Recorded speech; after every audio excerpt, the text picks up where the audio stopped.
Okay, today is 14th of September, and we now come to Majjhima Nikaya Sutta number 12, Mahasihanada Sutta, the greater discourse on the lion's roar.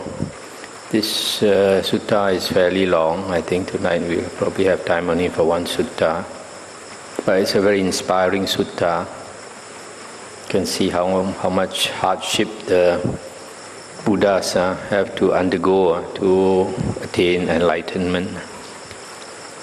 Okay, thus have I heard. On one occasion, the Blessed One was living at Vesali in the grove outside the city to the west. Now on that occasion, Sunakata, son of the Lichavis, had recently left this Dhammavinaya. That means he has disrobed from the monkhood. He was making this statement before the Vesali assembly. The recluse Gotama does not have any superhuman states, any distinction in knowledge and vision worthy of the noble ones.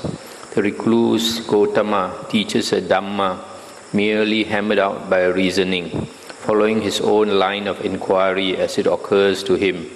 And when he teaches the Dhamma to anyone, it leads him, when he practices it, to the complete destruction of suffering. Stop here for a moment. This Sunakata, there's another sutta about him.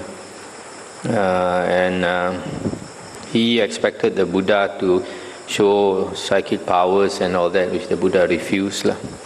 So he thought that the Buddha did not have any psychic powers, and here after disrobing is trying to belittle the Buddha. So there's a problem sometimes.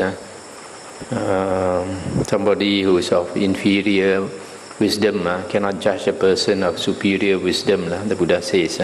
But a person of superior wisdom can judge a person of inferior wisdom. So people of inferior wisdom sometimes they create bad karma by talking bad about somebody. Like in this case, he thinks the Buddha is not an Arya. The Buddha has finished all his work. Then when it was morning, the Venerable Sariputta dressed and taking his bowl and outer robe, went into Vesali for alms. Then he heard Sunakata, son of the Lichavis, making this statement before the Vesali assembly. When he had wandered for alms in Vesali and had returned from his alms round, after his meal he went to the Blessed One, and after paying homage to him, he sat down at one side and told the Blessed One what Sunakata was saying. The Blessed One said, Sariputta, the misguided man Sunakata is angry, and his words are spoken out of anger. Thinking to discredit the Tathagata, he actually praises him, for it is praise of the Tathagata to say of him, when he teaches the Dhamma to anyone, it leads him, when he practices it, to the complete destruction of suffering. And stop here for a moment. This silly Sunakata, he thought that was not important. Destruction of suffering is not important to him. Psychic powers are more important. And the Buddha continued, Sariputta, this misguided man, Sunakata, will never infer of me according to Dhamma. That Blessed One is Arahant, Sammasambuddha, perfect in true knowledge and conduct, sublime, knower of worlds, incomparable leader of persons to be tamed, teacher of gods and humans, enlightened, blessed. And he will never infer of me according to Dhamma. That Blessed One enjoys the various kinds of supernormal power. Having been one, he becomes many. Having been many, he becomes one. He appears and vanishes. He goes unhindered through a wall, through an enclosure, through a mountain, as though through space. He dives in and out of the earth as though it were water. He walks on water without sinking, as though it were earth. Seated cross-legged, he travels in space like a bird. With his hand he touches and strokes the moon and sun, so powerful and mighty. He wields bodily mastery even as far as the Brahma world. Stop here for a moment. You see, the Buddha has all these psychic powers, but the Buddha refused to show them. And this fool thought the Buddha does not have any psychic power just because the Buddha refused to show him. And as to the ascetic practices, the Buddha stopped his ascetic practices. But this foolish man, Sunakata, he saw the external ascetics practicing a lot of austerities, ascetic practices, and he was very impressed by them. He thought the Buddha could not practice all these ascetic practices. He didn't know that the Buddha completed all the ascetic practices. And the Buddha continued, and he will never infer of me according to Dhamma, with the divine ear element which is purified and surpasses the human. That Blessed One hears both kinds of sounds, the heavenly and the human, those that are far as well as near. And he will never infer of me according to Dhamma. That Blessed One encompasses with his own mind the minds of other beings, other persons. He understands a mind affected by lust as affected by lust, and a mind unaffected by lust as unaffected by lust. He understands a mind affected by hatred as affected by hatred, and a mind unaffected by hatred as unaffected by hatred. He understands a mind affected by delusion as affected by delusion, and a mind unaffected by delusion as unaffected by delusion. He understands a contracted mind as contracted, and a distracted mind as distracted. He understands an exalted mind as exalted, and an unexalted mind as unexalted. He understands a surpassed mind as surpassed, and an unsurpassed mind as unsurpassed. He understands a concentrated mind as concentrated, and an unconcentrated mind as unconcentrated. He understands a liberated mind as liberated, and an unliberated mind as unliberated. Sariputta, the Tathagata has these 10 Tathagatas powers, possessing which he claims the herd leader's place, roars his lion's roar in the assemblies, and sets rolling the wheel of Brahma. What are the 10? 1. Here the Tathagata understands as it actually is, the possible as possible, and the impossible as impossible. And that is a Tathagata's power that the Tathagata has, by virtue of which he claims the herd leader's place, roars his lion's roar in the assemblies, and sets rolling the wheel of Brahma. Number 2. Again, the Tathagata understands as it actually is the results of actions, karma, undertaken, past, future, and present, with possibilities and with causes. That too is a Tathagata's power. Again, number 3. Again, the Tathagata understands as it actually is the ways leading to all destinations. That too is a Tathagata's power. Number 4. Again, the Tathagata understands as it actually is the world with its many and different elements. That too is a Tathagata's power. Number 5. Again, the Tathagata understands as it actually is how beings have different inclinations. That too is a Tathagata's power. Again, number 6. Again, the Tathagata understands as it actually is the disposition of the faculties of other beings, other persons. That too is a Tathagata's power. Number 7. Again, the Tathagata understands as it actually is the defilement, the cleansing, and the emergence in regard to the jhanas, liberations, concentrations, and attainments. That too is a Tathagata's power. Number 8. Again, the Tathagata recollects his manifold past lives. That is 1 birth, 2 births, 3, 10, 100, 1,000, etc.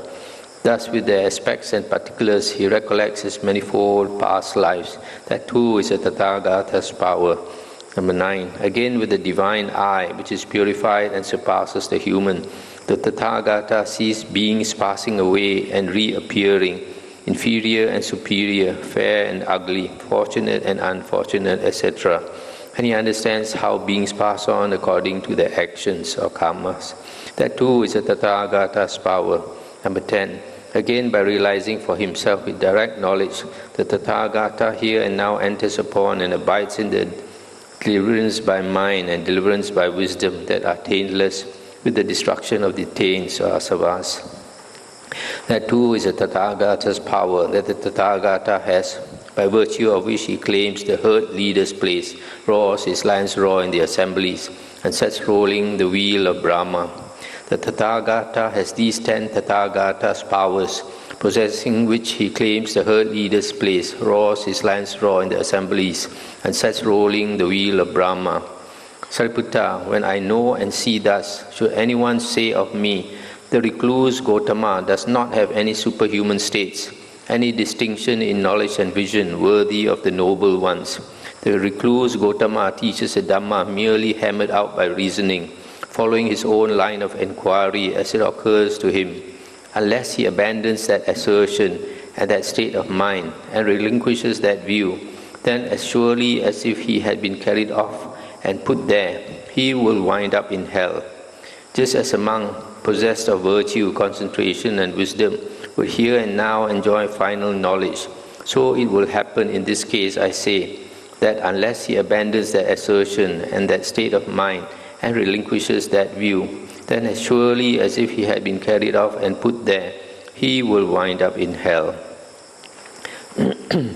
Sariputta, the Tathagata has these four kinds of intrepidity: fearlessness, possessing which he claims a herd leader's place, roars his lion's roar in the assemblies, and sets rolling the wheel of Brahma. What are the four? Here I see no ground on which any recluse or Brahmin or God or Mara or Brahma or anyone else at all in the world could, in accordance with the Dhamma, accuse me thus. While you claim full enlightenment, you are not fully enlightened in regard to certain things. And seeing no ground for that, I abide in safety, fearlessness and intrepidity. I see no ground on which any recluse or anyone at all could accuse me thus. While you claim to have destroyed the asavas, taints, those asavas are undestroyed by you. And seeing no ground for that, I abide in safety, fearlessness and intrepidity. I see no ground on which any recluse or anyone at all could accuse me thus. Those things called obstructions by you are not able to obstruct one who engages in them. And seeing no ground for that, I abide in safety, fearlessness and intrepidity. I see no ground on which any recluse or anyone at all could accuse me thus. When you teach the Dhamma to someone, it does not lead him when he practices it to the complete destruction of suffering. And seeing no ground for that, I abide in safety, fearlessness and intrepidity. The Tathagata has these four kinds of intrepidity, possessing which he claims the herd leader's place, roars his lion's roar in the assemblies, and sets rolling the wheel of Brahma. Sariputta, when I know and see thus, should anyone say of me, as before, the recluse Gotama does not have any superhuman states, any distinction in knowledge and vision worthy of the noble ones, etc., then he will surely wind up in hell. Sariputta, there are these 8 assemblies. What are the 8? An assembly of nobles, an assembly of Brahmins, an assembly of householders, an assembly of recluses, an assembly of gods of the heaven of the 4 great kings, an assembly of gods of the heaven of the 33, an assembly of Mara's retinue, an assembly of Brahmas. Possessing these 4 kinds of intrepidity, the Tathagata approaches and enters these 8 assemblies. I recall having approached many hundred assemblies of nobles, many hundred assemblies of Brahmins, many hundred assemblies of householders, many hundred assemblies of recluses, many hundred assemblies of gods of the heaven of the 4 great kings, many hundred assemblies of gods of the heaven of the 33, many hundred assemblies of Mara's retinue, many hundred assemblies of Brahmas. And formerly I had sat with them there and talked with them and held conversations with them. Yet I see no ground for thinking that fear or timidity might come upon me there. And seeing no ground for that, I abide in safety, fearlessness and intrepidity. Sariputta, when I know and see thus, should anyone say of me, the recluse Gotama does not have any superhuman states, then he will surely wind up in hell. Sariputta, there are these 4 kinds of generation or birth. What are the 4? Egg-born generation, womb-born generation, moisture-born generation, and spontaneous generation. What is the egg-born generation? There are these beings born by breaking out of the shell of an egg. This is called egg-born generation. What is womb-born generation? There are these beings born by breaking out from the call. This is called womb-born generation. What is moisture-born generation? There are these beings born in a rotten fish, in a rotten corpse, in rotten dough, in a cesspit, in a sewer. This is called moisture-born generation. What is spontaneous generation? There are gods and denizens of hell, and certain human beings, and some beings in the lower worlds. This is called spontaneous generation. These are the 4 kinds of generation. I stop here for a moment. These 4 kinds of birth. The first one, the egg-born, is also sometimes called doubly born. Is born 2 times. First, the being is born in the egg. Then when he comes out of the egg, that is being born the second time. The second one is womb-born. Womb-born. This breaking out of the call is like a kind of covering. He has to, when he's in the womb, it's like covered with a layer of flesh like that. So he has to come out of that. And then this moisture-born, here the Buddha talks about the lower type of moisture-born beings. Those like worms, born in a rotten fish, in a rotten corpse, a rotten dough, in a cesspit, is a shit hole. So, there is another type of moisture-born, those born in heaven, maybe among the clouds. In fact, like earlier we read in the suttas about the Nagas, the Gandhabas and all that. It was mentioned there that the lowest is the egg-born, then higher than the egg-born is the womb-born, and higher than the womb-born is the moisture-born, and higher than the moisture-born is the spontaneous birth, where it does not have to go through any process immediately.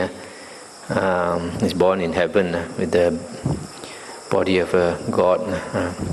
So this moisture-born here refers to a lower type of moisture-born beings, but there are higher type moisture-born beings in the heavens.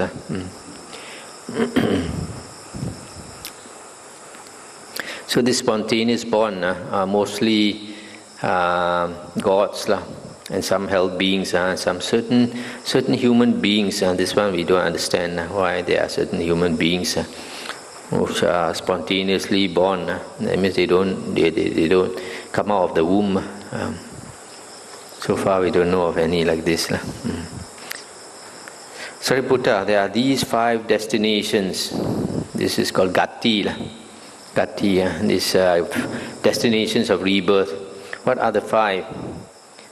Hell, animal realm, the realm of ghosts, human beings and gods. So in the original suttas, the Buddha always talked about 5 destinations of rebirth. But in the later books, like in the Abhidhamma and the Mahayana books, they talk about 6 destinations of rebirth. In Chinese, they say Liu Tao Lun Hui. Actually, originally, there's only these 5. They added one more, is the Asuras. But the Asuras actually are heavenly beings. There's no Asuras lower than heavenly beings. And then the Buddha continued. I understand hell and the path and way leading to hell. And I also understand how one who has entered this path will, on the dissolution of the body after death, reappear in a state of deprivation in an unhappy destination, in perdition, in hell. I understand the animal realm and the path and way leading to the animal realm. And I also understand how one who has entered this path will, on the dissolution of the body after death, reappear in the animal realm. I understand the realm of ghosts and the path and way leading to the realm of ghosts. And I also understand how one who has entered this path will, on the dissolution of the body after death, reappear in the realm of ghosts. I understand human beings and the path and way leading to the human world. And I also understand how one who has entered this path will, on the dissolution of the body after death, reappear among human beings. I understand the gods and the path and way leading to the world of the gods. And I also understand how one who has entered this path will, on the dissolution of the body after death, reappear in a happy destination in the heavenly world. I understand Nibbana and the path and way leading to Nibbana, and I also understand how one who has entered this path will, by realizing for himself with direct knowledge, here and now enter upon and abide in the deliverance by mind and deliverance by wisdom that are taintless with the destruction of the taints or asavas. By encompassing mind with mind, I understand a certain person thus. This person so behaves, this so conducts himself, has taken such a path that on the dissolution of the body after death, he will reappear in a state of deprivation, in an unhappy destination, in perdition, in hell. And then later on, with the divine eye, which is purified and surpasses the human, I see that on the dissolution of the body after death, he has reappeared in a state of deprivation, in an unhappy destination, in perdition, in hell, and is experiencing extremely painful, racking, piercing feelings. Suppose there were a charcoal pit deeper than a man's height, full of glowing coals, without flame or smoke, and then a man scorched and exhausted by hot weather, weary, parched and thirsty, came by a path going in one way only, and directed to that same charcoal pit. Then a man with good sight, on seeing him, would say, "This person so behaves, so conducts himself, has taken such a path, that he will come to this same charcoal pit."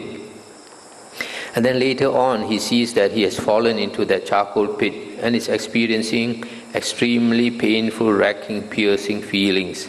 So too, by encompassing mind with mind, I understand a certain person thus. This person so behaves, so conducts himself, that he will reappear in hell.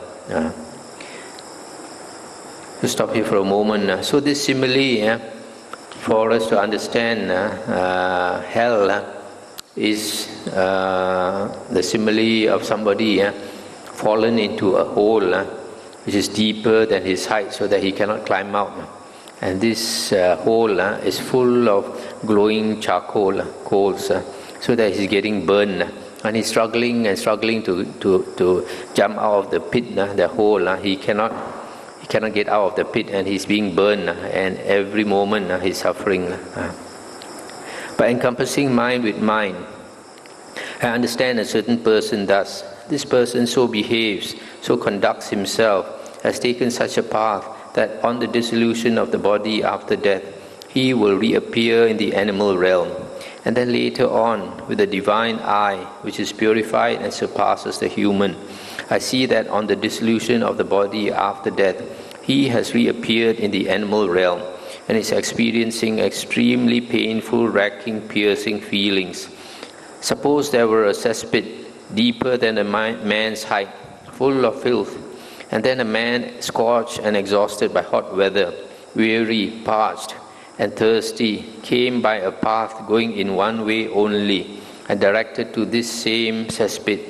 Then a man with good sight, on seeing him, would say, "This person so behaves, so conducts himself, that he will come to this same cesspit." And then later on, he sees that he has fallen into that cesspit and is experiencing extremely painful, racking, piercing feelings. So too, by encompassing mind with mind, I understand a certain person thus. This person so behaves, so conducts himself, that he will reappear in the animal realm. Let's stop here for a moment. So the simile for the animal realm is like a man hungry and thirsty and tired. He has fallen into a hole deeper than a man's height. And this hole is full of shit. And so he's struggling to come out of that hole. He cannot come out. So he's wallowing in shit, and he's swallowing that shit and all that. And he keeps swimming and swimming, but he cannot come out of the shit hole. So the animal realm is also like that. Animal realm, they suffer a lot because they eat each other. Every moment they are scared. Every moment they are frightened. By encompassing mind with mind, I understand a certain person thus. This person so behaves, so conducts himself, has taken such a path that on the dissolution of the body after death, he will reappear in the realm of ghosts.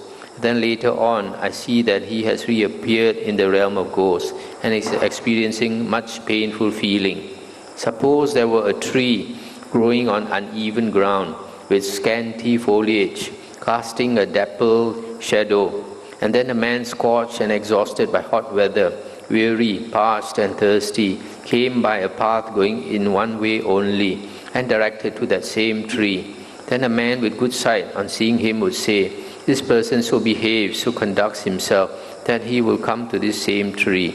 And then later on he sees that he is sitting or lying in the shade of that tree, experiencing much painful feeling. So too, by encompassing mind with mind, I understand a certain person thus. This person so behaves, so conducts himself, that he will reappear in the realm of ghosts. I'll stop here for a moment. So the simile for the realm of ghosts is this person who is hungry and thirsty, walking a long distance, and he comes across this tree, and then he's trying to rest under the tree. But unfortunately, the tree does not have much leaves. So because it does not have much leaves, even he stays under the tree, he still feels very hot. He's burned by the sun, and there's no water for him to drink, and he's tired, and he doesn't get very much comfort under the tree. But at least he's much better than the two fellows who fell into the two holes. By encompassing mind with mind, I understand a certain person thus. This person so behaves, so conducts himself, has taken such a path that on the dissolution of the body after death, he will reappear among human beings. And then later on, I see that he has reappeared among human beings and is experiencing much pleasant feeling. Suppose there were a tree growing on even ground with thick foliage, casting a deep shade, and then a man scorched and exhausted by hot weather, weary, parched and thirsty, came by a path going in one way only and directed to that same tree. Then a man with good sight on seeing him would say, "This person so behaves, so conducts himself, that he will come to this same tree." And then later on, he sees that he is sitting or lying in the shade of that tree, experiencing much pleasant feeling. So too, by encompassing mind with mind, I understand a certain person thus. This person so behaves, so conducts himself, that he will reappear among human beings. So this simile for human beings is that this man, also hungry and thirsty and tired, he comes across a tree with a lot of leaves, and then happily he takes a rest under the tree, and he's no more beaten by the hot sun. Does not suffer so much. So he is able to rest under the tree. This is the simile for human beings. So you see, the ghost simile and the human being simile, the difference is not so much. Ghosts, they also rest under the tree. Only thing is the tree is not much, don't have much leaves. Whereas for the human being, there's much leaves, so it's much more comfortable. By encompassing mind with mind, I understand a certain person thus. This person so behaves, so conducts himself, has taken such a path that on the dissolution of the body after death, he will reappear in a happy destination in the heavenly world. And then later on, I see that he has reappeared in a happy destination in the heavenly world and is experiencing extremely pleasant feelings. Suppose there were a mansion and it had an upper chamber plastered within and without, shut off, secured by bars with shuttered windows. And in it there was a couch spread with rugs, blankets and sheets, with a deer skin coverlet, with a canopy as well as crimson pillows for both head and feet. And then a man scorched and exhausted by hot weather, weary, parched and thirsty, came by a path going in one way only, and directed to that same mansion. Then the man with good sight, on seeing him, would say, "This person so behaves that he will come to this same mansion." And then later on, he sees that he is sitting or lying in that upper chamber, in that mansion, experiencing extremely pleasant feelings. So too, by encompassing mind with mind, I understand a certain person thus. This person so behaves, so conducts himself, that he will reappear in the heavenly realm.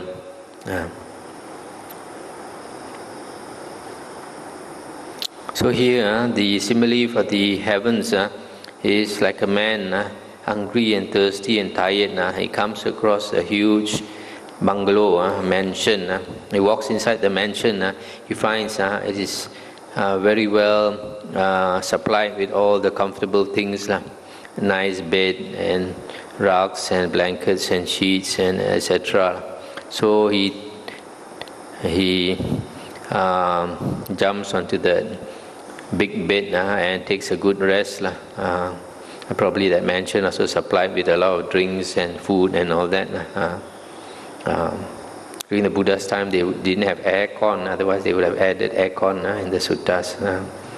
So this heavens is so much more comfortable.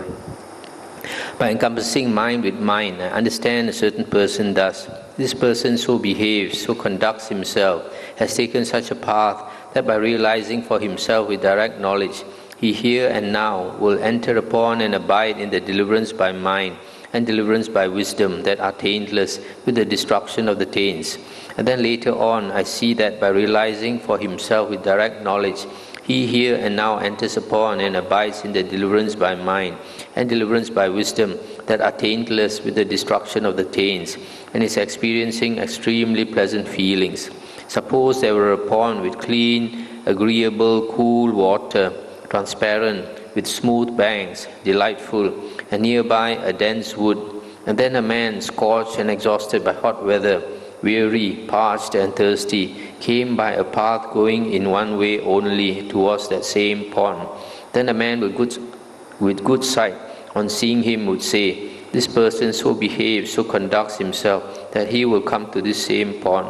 And then later on, he sees that he has plunged into that pond, bathed, drunk, and relieved all his distress, fatigue, and fever, and has come out again and is sitting or lying in the wood, experiencing extremely pleasant feelings. So too, by encompassing mind with mind, I understand of a certain person thus. This person so behaves, so conducts himself, that he will enter upon and abide in the deliverance by mind and deliverance by wisdom. Sariputta, when I know and see thus, should anyone say of me, the recluse Gotama does not have any superhuman states, any distinction in knowledge and vision worthy of the noble ones. The recluse Gotama teaches a Dhamma merely hammered out by reasoning, following his own line of inquiry as it occurs to him.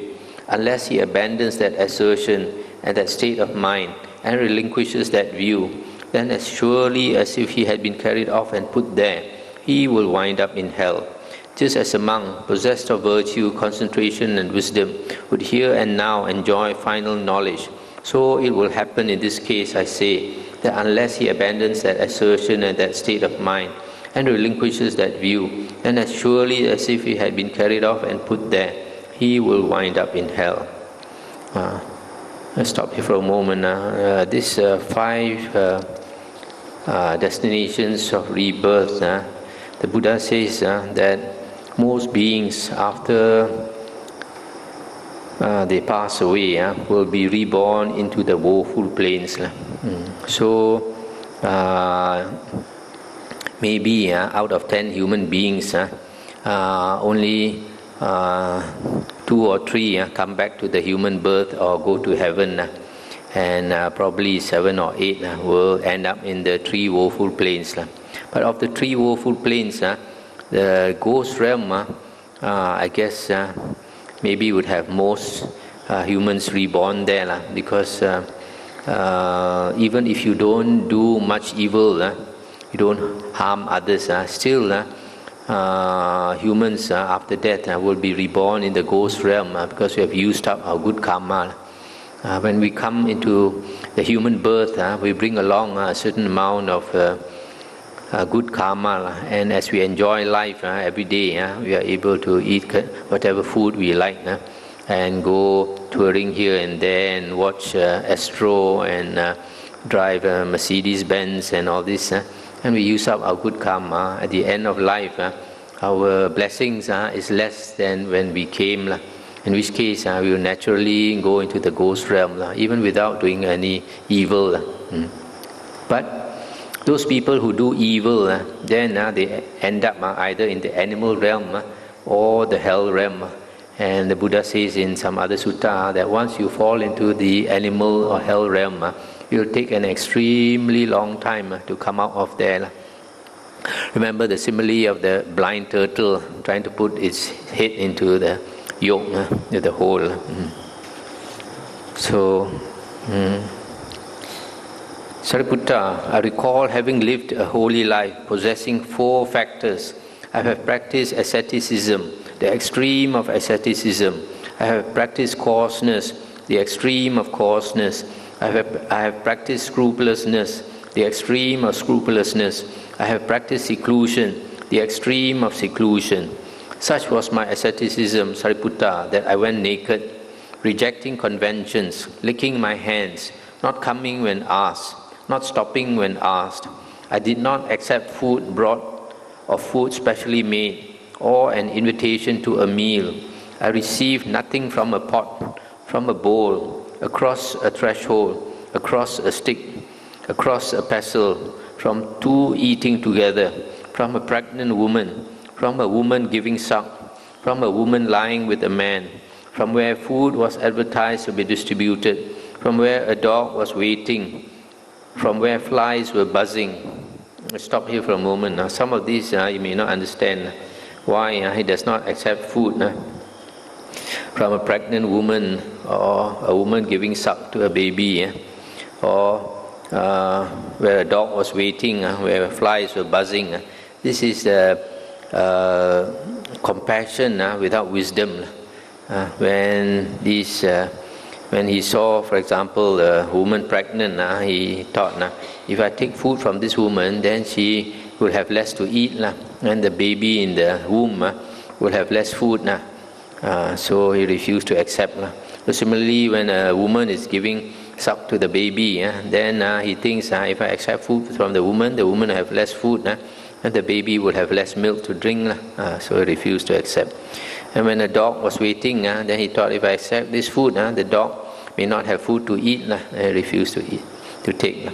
When the flies were buzzing, then he thought, if I accept the food, then the flies will have less food to eat. So all this is compassion without wisdom. I accepted no fish or meat. You see this, not accepting fish or meat, this vegetarian practice also is an external sect practice. It's not the Buddha's practice.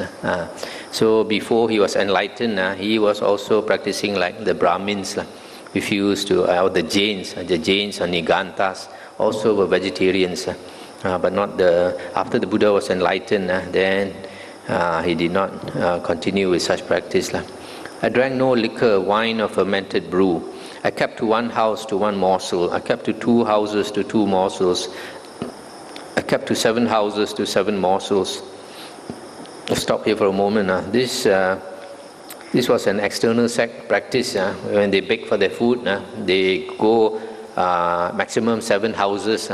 If they don't get food after 7 houses, they go back. They're not supposed to go to more than 7 houses. And this has crept into Mahayana Buddhism. It's also mentioned in Mahayana Buddhism. And they go and beg for food, not more than 7 houses. I lived on 1 saucerful a day, on 2 saucerfuls a day, up to 7 saucerfuls a day. I took food once a day, once every 2 days, once every 3, up to 7 days, and so on up to once every fortnight. So you see, up to the extent 14 days, he only take food once. But when he eats, he will eat until he cannot eat anymore. And then after that, he has to starve for 13 days. I dwelt pursuing the practice of taking food at stated intervals. I was an eater of greens or millet or wild rice or hide parings or moss or rice bran or rice scum or sesame flour or grass or cow dung. In other words, at one time he eat only greens and they refuse to eat any other thing. And then later he found he did not become enlightened in that way. Then he eat only millet and nothing else. And then he found he was not enlightened. And then he ate only wild rice. Similarly, he tried one thing after another. I lived on forest roots and fruits. I fed on fallen fruits. That means he lived in the deep forest without coming out and only feed on the fallen fruits and the roots of plants. I clothed myself in hemp mixed cloth, in shrouds, in refuse rags, in tree bark, using the tree bark as a robe, as a clothing, in antelope hide, in strips of antelope hide, in kusa grass fabric, in bark fabric, in wood shavings fabric, in head hair wool, in animal wool, in owl's wings. So instead of using cloth to make a robe, he used all these things to make a robe. And it's mentioned somewhere, I forgot where, maybe in the Vinaya books. It says of all these different types of robes, the most uncomfortable was the one made of hair, using hair to to cover yourself. I was one who pulled out hair and beard. Instead of shaving, I pulled out the hair. Pulled out hair and beard, pursuing the practice of pulling out hair and beard. I was one who stood continuously, rejecting seats. I was one who squatted continuously, devoted to maintaining the squatting position. I was one who used a mattress of spikes. I made a mattress of spikes my bed. This one like some of the yogis, a bed of nails, sleep on a bed of nails. I dwelt pursuing the practice of bathing in water 3 times daily, including the evening. And this one is a Hindu practice. They think they bathe themselves in the river, it will wash away their sins. Thus, in such a variety of ways, I dwelt pursuing the practice of tormenting and mortifying the body. Such was my asceticism. Such was my coarseness, Sariputta, that just as the bole of a tinduka tree, accumulating over the years, cakes and flakes off, so too dust and dirt, accumulating over the years, caked off my body and flaked off. It never occurred to me, let me rub this dust and dirt with my hand, or let another rub this dust and dirt off with his hand. It never occurred to me thus. Such was my coarseness. In other words, for years I never took a bath until all that, what we call that daki, or that dirt accumulated on the skin. Such was my scrupulousness, Sariputta, that I was always mindful in stepping forwards and stepping backwards. I was full of pity even for the beings in a drop of water thus. Let me not hurt the tiny creatures in the crevices of the ground. Such was my scrupulousness. This again, compassion to the extreme of having no wisdom. He thought if he step on the water also, there are tiny creatures inside there, might harm them. So wherever he stepped also, he was careful. Such was my seclusion, Sariputta, that I would plunge into some forest and dwell there. And when I saw a cowherd or a shepherd or someone gathering grass or sticks or a woodsman, I would flee from grove to grove, from thicket to thicket, from hollow to hollow, from hillock to hillock. Why was that? So that they should not see me or I see them. Just as a forest-bred deer, on seeing human beings, flees from grove to grove, from thicket to thicket, from hollow to hollow, from hillock to hillock. So too, when I saw a cowherd or a shepherd, etc., then I would flee. Such was my seclusion. So here, he was behaving like a wild animal. See any human beings come, I quickly run away. I would go on all fours to the cow pens when the cattle had gone out and the cowherd had left them, and I would feed on the dung of the young suckling calves. As long as my own excrement and urine lasted, I fed on my own excrement and urine. Such was my great distortion in feeding. You see, the desire to become liberated was so intense for the Buddha that he tried everything, even eating cow shit and eating his own shit. How many people can do it?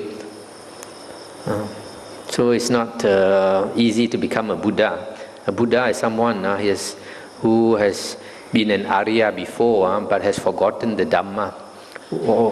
All he knows that he must strive for enlightenment. But because he has forgotten all the Dhamma he learned, so he practiced in the wrong way also. He still continues practicing.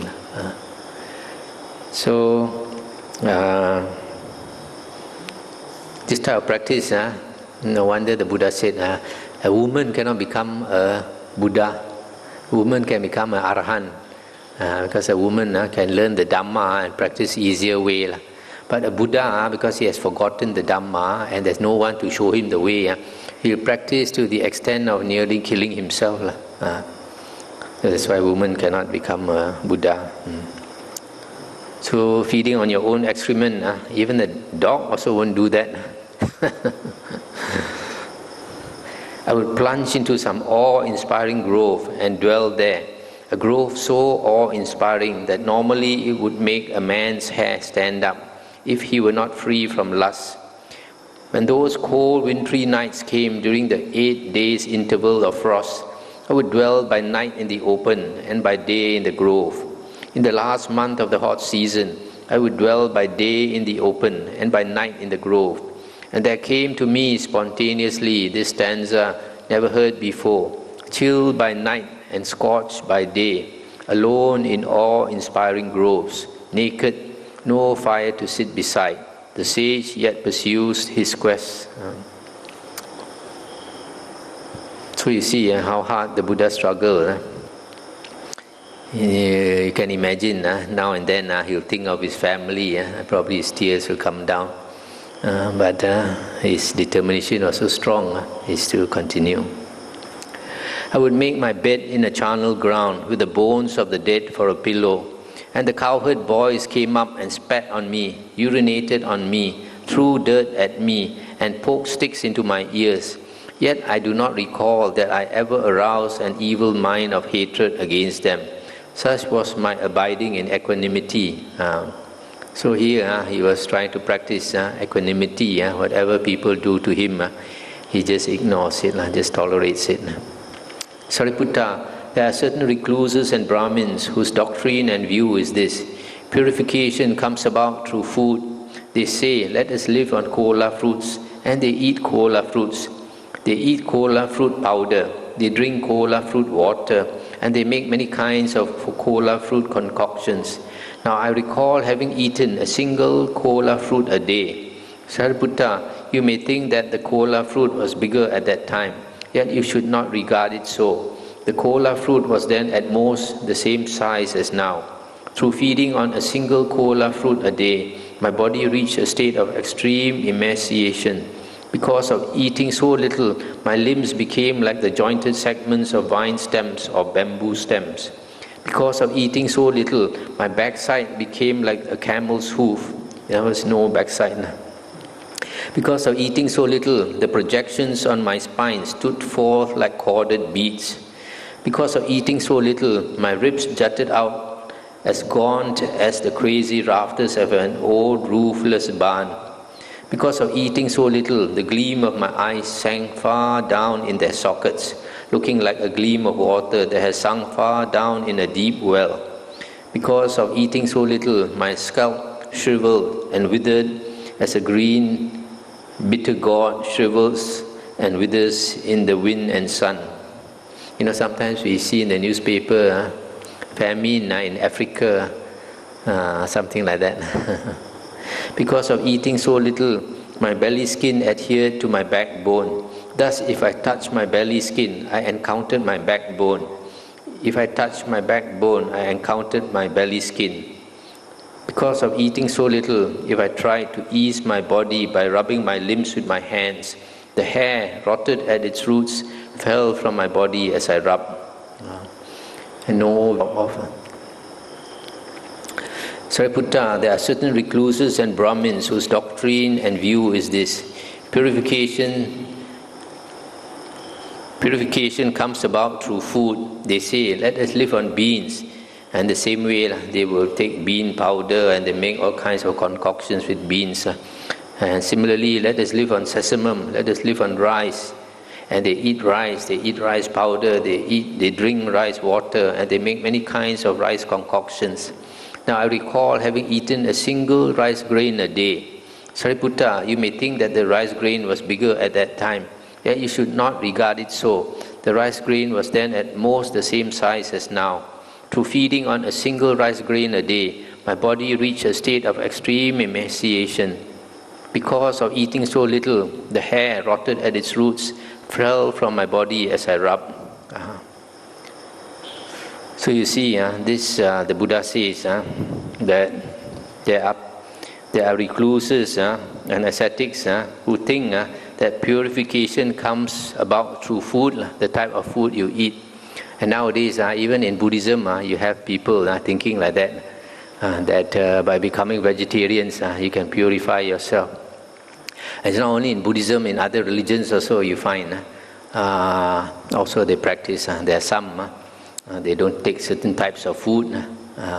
So all this is coming from that perception that by controlling your food, there is some kind of purification involved. The Buddha says no, you don't purify your mind through your mouth. Yet Sariputta, by such conduct, by such practice, by such performance of austerities, I did not attain any superhuman state, any distinction in knowledge and vision worthy of the noble ones. Why was that? Because I did not attain that noble wisdom, which when attained is noble and emancipating, and leads the one who practices it in accordance with it to the complete destruction of suffering. Sariputta, there are certain recluses and Brahmins whose doctrine and view is this: purification comes about through the round of rebirths. But it is impossible to find a realm in the round of rebirths that I have not already passed through in this long journey, except for the gods of the pure abodes, Suddhavasa. Had I passed through the round as a god of the pure abode, I would never have returned to this world. This Suddhavasa heavens is only for anagamins. It's in the fourth jhana plane, and once you are reborn there, you are on the way to Nibbana. From there, you automatically go to Nibbana. So the Buddha says, in the long round of rebirths, he has been born in every place, every type of being except that one. Probably we also. There are certain recluses and Brahmins whose doctrine and view is this: purification comes about through some particular kind of rebirth. But it is impossible to find a kind of rebirth that I have not been reborn in already in this long journey, except for the gods of the pure abodes. There are certain recluses and Brahmins whose doctrine and view is this: purification comes about through some particular abode. But it is impossible to find a kind of abode or dwelling that I have not already dwelt in, except for the gods of the pure abodes. There are certain recluses and Brahmins whose doctrine and view is this: purification comes about through sacrifice. But it is impossible to find a kind of sacrifice that has not already been offered up by me in this long journey of samsara, when I was either a head-anointed noble king or a well-to-do Brahmin. There are certain recluses and Brahmins whose doctrine and view is this: purification comes through fire worship. But it is impossible to find a kind of fire that has not already been worshipped by me in this long journey, when I was either a head-anointed noble king or a well-to-do Brahmin. Sariputta, there are certain recluses and Brahmins whose doctrine and view is this: as long as this good man is still young, a black-haired young man endowed with the blessing of youth, in the prime of life, so long as is he perfect in his lucid wisdom. But when this good man is old, aged, burdened with years, advanced in life, and come to the last stage, being 80, 90 or 100 years old, then the lucidity of his wisdom is lost. But it should not be regarded so. I am now old, aged, burdened with years, advanced in life, and come to the last stage. My years have turned 80. Now suppose that I had 4 disciples with 100 years lifespan, perfect in mindfulness, retentiveness, memory, and lucidity of wisdom. Just as a skilled archer, trained, practiced, and tested, could easily shoot a light arrow across the shadow of a palm tree. Suppose that they were, even to that extent, perfect in mindfulness, retentiveness, memory, and lucidity of wisdom. Suppose that they continuously asked me about the 4 Satipatthanas, and I answered them when asked, and that they remembered each answer of mine, and never asked a subsidiary question, or paused except to drink, eat, consume food, taste, urinate, defecate, and rest in order to remove sleepiness and tiredness. Still, the Tathagata's exposition of the Dhamma, his explanations of factors of the Dhamma, and his replies to questions would not yet come to an end. But meanwhile, those 4 disciples of mine with 100 years lifespan would have died at the end of those 100 years. Sariputta, even if you have to carry me about on a bed, still there will be no change in the lucidity of the Tathagata's wisdom. Rightly speaking, were it to be said of anyone, a being not subject to delusion has appeared in the world for the welfare and happiness of many, out of compassion for the world, for the good welfare and happiness of gods and humans. It is of me, indeed, that rightly speaking, this should be said. Stop here for a moment. This part is quite important. The Buddha says that don't think that because he is old that his mind has deteriorated. He says his mind has not deteriorated and will never deteriorate. So this is contradictory to what some monks are saying now. Some monks they say even an arahant, when he's old, his mind will deteriorate. But not true. For an arahant, the mind will never deteriorate. Now on that occasion, the Venerable Naga Samala was standing behind the Blessed One, fanning him. Then he said to the Blessed One, "It is wonderful, Venerable Sir, it is marvelous. As I listened to this discourse on the Dhamma, the hairs of my body stood up. Venerable Sir, what is the name of this discourse on the Dhamma?" As to that, Naga Samala, you may remember this discourse on the Dhamma as the hair-raising discourse. That is what the Blessed One said. The Venerable Naga Samala was satisfied and delighted in the Blessed One's words. That's the end of the sutta. So you see, because this silly Sunakata was talking bad about the Buddha, then the Buddha was so annoyed. He talked about himself in detail in this sutta. You can see he drawn his lion's roar. That's why this discourse is called the Greater Discourse on the Lion's Roar. The Buddha said all those things about himself that previously he did not want to, what we call Chui Lapa. He didn't want to blow his trumpet. Now he's blowing his trumpet. So you see the kind of austerities the Buddha went through. This all is a matter of sincerity. Nowadays, a lot of people, they maybe because of their insufficient understanding of the Dhamma, a lot of people they think you want to practice the Dhamma, but not willing to pay the price. There's some people who say, one minute you want to practice, another minute you change your mind. So some people, even after wearing the robe, they're not willing to put forth the energy, the perseverance, the dedication to live the holy life properly. It's all not understanding. If you understand the Dhamma, then like the Buddha here, to the extent of giving up his life also, he will walk the path.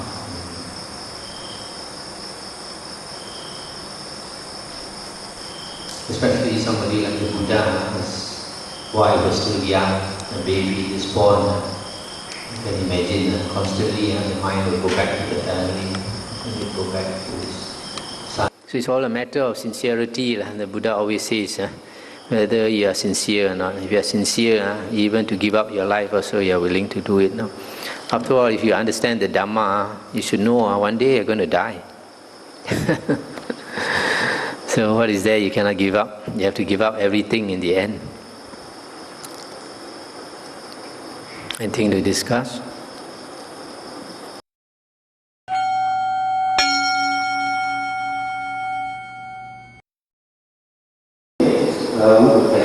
is the Buddha set only the view of Brahma and not the view of Dhamma?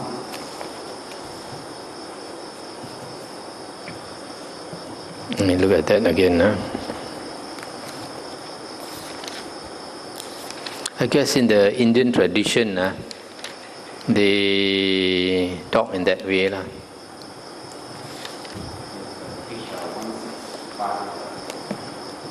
In the Indian tradition, among the gods, I think the highest they know is Brahma.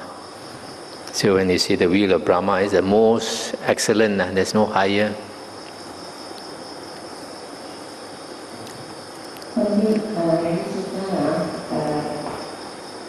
The Buddha would say, as a person enters into this path, say it's a woeful place in a 5 destination, as enter a path, after the dissolution of the body, he will be born, say for example, he enters the path of health, the 5 destination. Okay. So when a person enters that path, that means he is destined for that rebirth already one day. Yes. There is no way of retracting from that. Yes, yes. This entering the path is conducting himself along that path. In other words, his character is in that direction that he is definitely going to be born in that state. So a person like the Buddha with psychic power, he sees, he knows that this person, his character, for example, what we say like Ngao Ching, Gu Khe. Right now, that person, even before he dies, he's dead. Other people can see that this fellow has an animal nature, see? So you can predict that after he dies, for example, a gangster,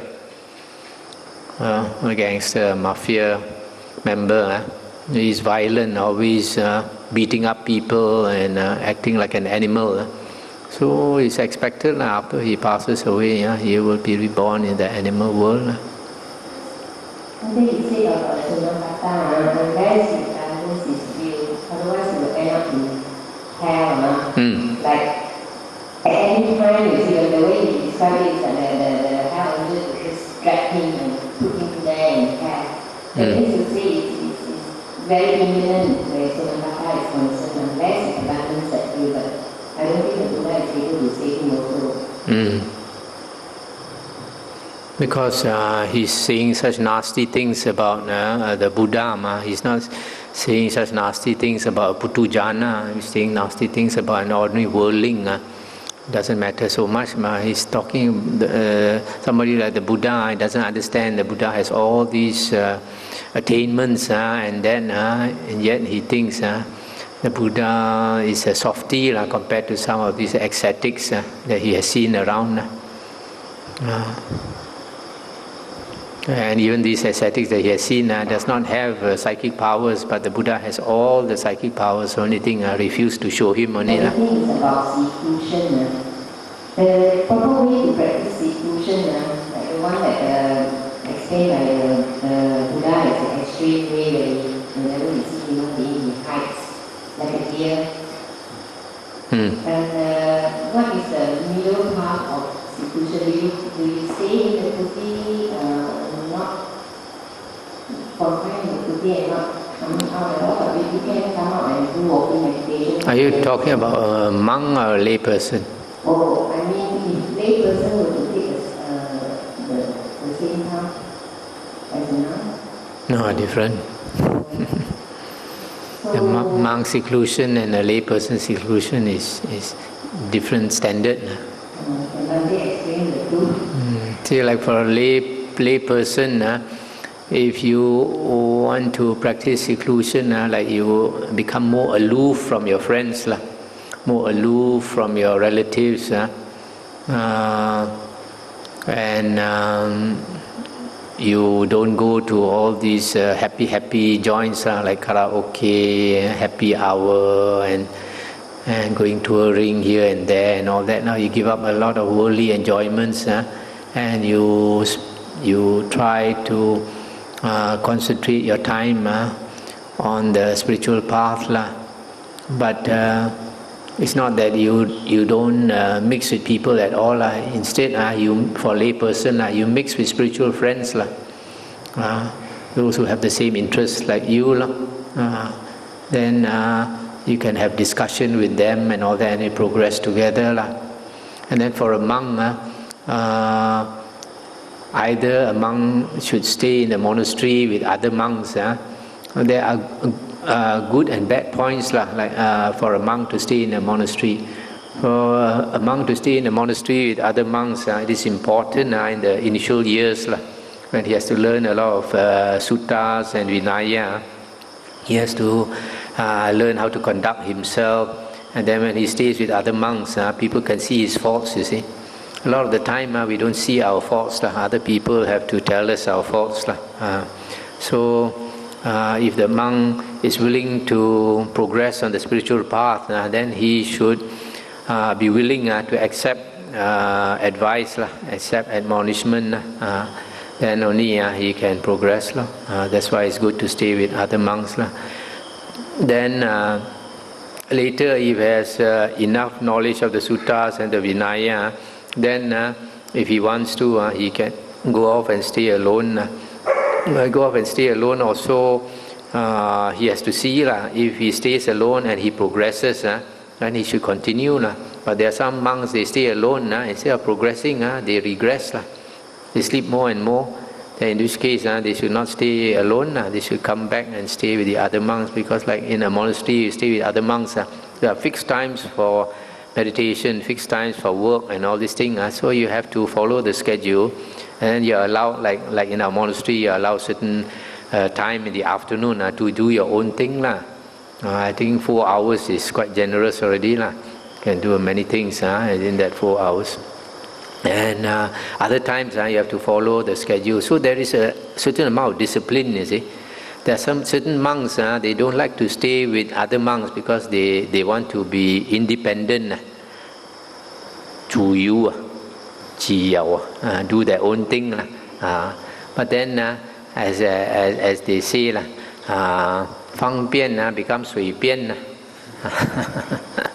So in which case, they become more and more lazy, and then with no other monks to criticize them, you find a lot of monks, they start relaxing their Vinaya, they start accepting money, start using money and all that. After some time, people have no respect for them.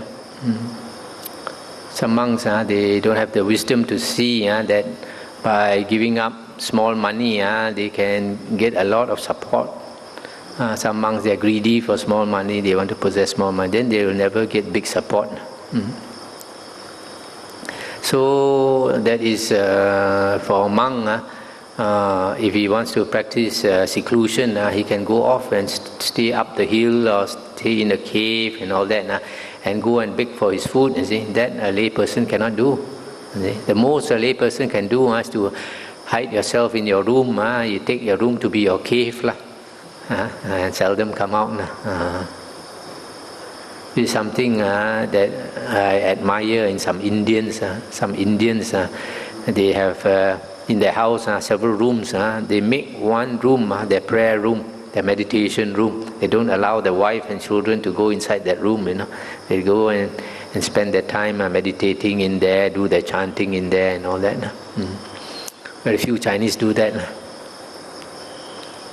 Chinese, instead of having a prayer room, they have a money room. The big one, how is also practice it? Yes. It's different from this big one. Yes. For them, it's like the Mahayana Pikwan. They go into, for example, a room or a building, and they get somebody to seal the door. They cannot come out for, say, like 1 year. Like for the Tibetans to be called a Lama, they have to go into seclusion for 3 years, 3 months, 3 weeks, 3 days. Then only they can be called a Lama. But then, in that way, like making a vow, you go inside there. But then sometimes may not be working well for you. So if you continue to stay there, say like for example, you get somebody to seal you inside a building, and you make a determination to stay for 3 years.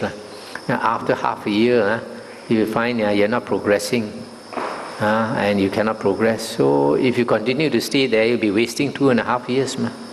That's what come out. So like the Theravada way is more flexible. You go and stay in a certain place, then you see if you're after half a year you find you're making progress, then you keep staying there. Don't leave the place. If you can stay there 10 years, 20 years, 30 years, even better. The Buddha says if you stay in a certain place and you are making progress spiritually, then you should not leave the place. One of the suttas, Nagara Vindaya Sutta in the Majjhima Nikaya, the Buddha went to a certain place, and then he asked the people, what type of monks are worthy of respect, what type of monks are not worthy of respect. And they did not know how to answer. Then the Buddha says, a monk who stays in a secluded area, a forest area, that type of monk is worthy of respect, not a monk who stays in the town, in the cities. So the Buddha said, why? Because a monk who stays in a secluded place, in the forest or cave and all that, there are no sights for him to enjoy, no sounds, no taste, touch, etc. In other words, there's no worldly pleasures for him to enjoy. So the fact that he can continue to stay there shows his sincerity to practice the holy path. Whereas another monk stays in the town monasteries, usually he wants to have a good life. So then the Buddha said, if the monk stays in such a secluded place, then you can say either he's already an arahant or he's walking the path to become an arahant. So he's worthy of respect. In the same way, the Buddha said, what type of place is suitable for a monk? Buddha says, if a monk stays in a certain place and he's making progress, then even if the food and all the requisites are very hard to get, still he should stay in that place. And if the food and all that, the requisites are easy to get, and he's still making progress, then even the more reason to stay there. And the Buddha says, if a monk is making progress, he should stay in that place. Even if the abbot tries to kick him out also, he should refuse to go if he's making progress there. And stay there until the end of his life. One of the suttas is stated. When for Theravada practice, when a monk wants to go in seclusion, usually he would be 5 years, at least 5 years, or as soon as he's proficient in the Dhamma. This depends on the monastery. Different abbots have different policy. But I would think that to encourage monks to practice hard, then even a monk is new, you can let him have 1 or 2 weeks seclusion. Only if a monk is more experienced, then he can handle longer periods. A lot of people, the idea of seclusion is sounds very attractive.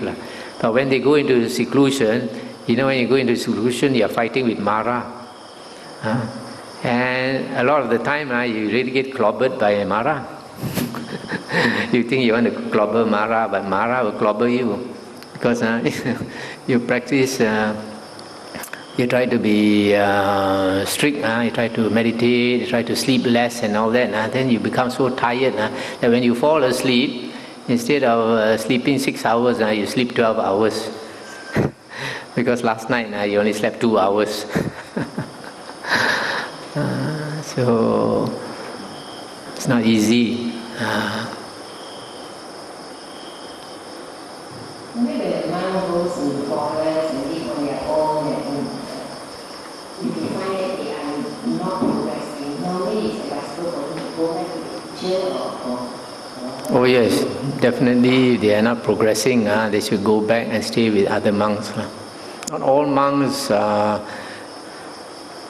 qualified to stay alone. A lot of monks think they see other people staying alone, they also want to stay alone. Because if a monk wants to stay alone, he has to be extremely disciplined, very, very disciplined. Otherwise, he'll spend his time sleeping, lazy.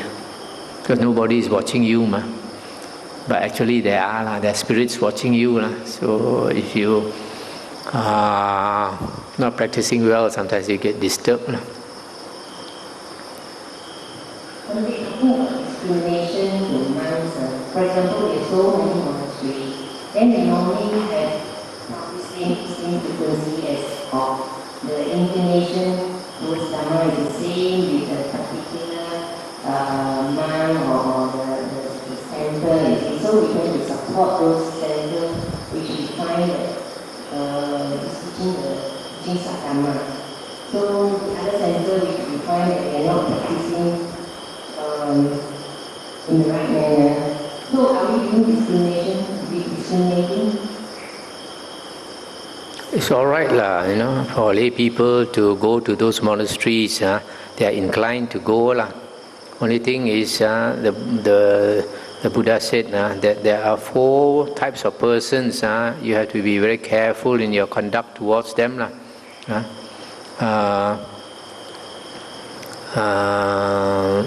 Mother, your father, these monks and nuns.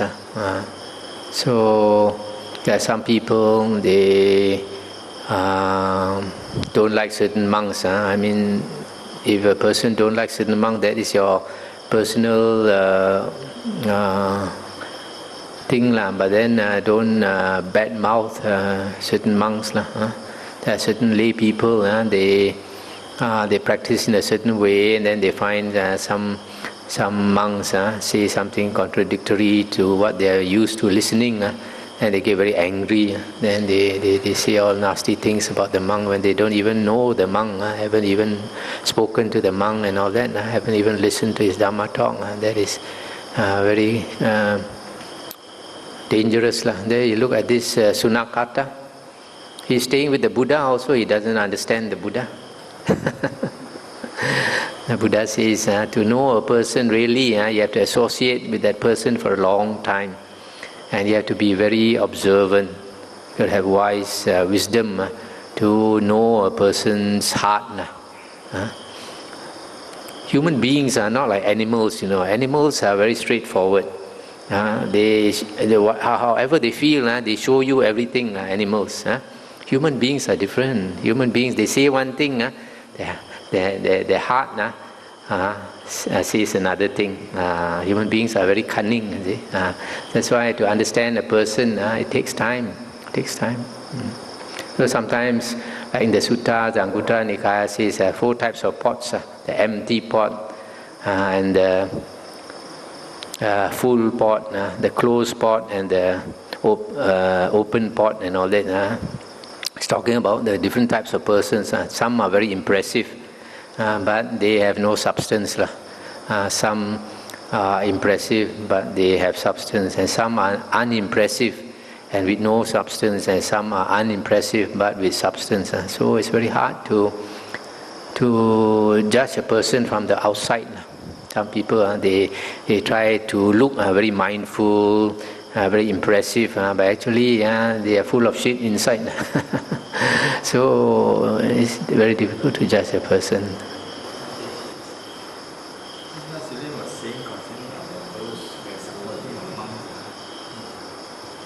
I think when it comes to supporting, I think we should support the Sangha rather than support the monks, because with the Sangha maybe we can help to perpetuate the Buddha's Sasana rather than supporting the monks.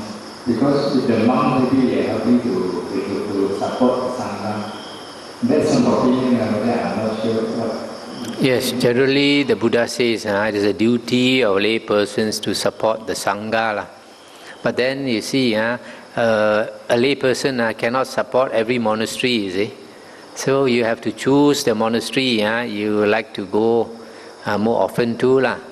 So different people have different affinities and different karma, so they choose different monasteries. Of course, generally you find a lot of lay people, they like to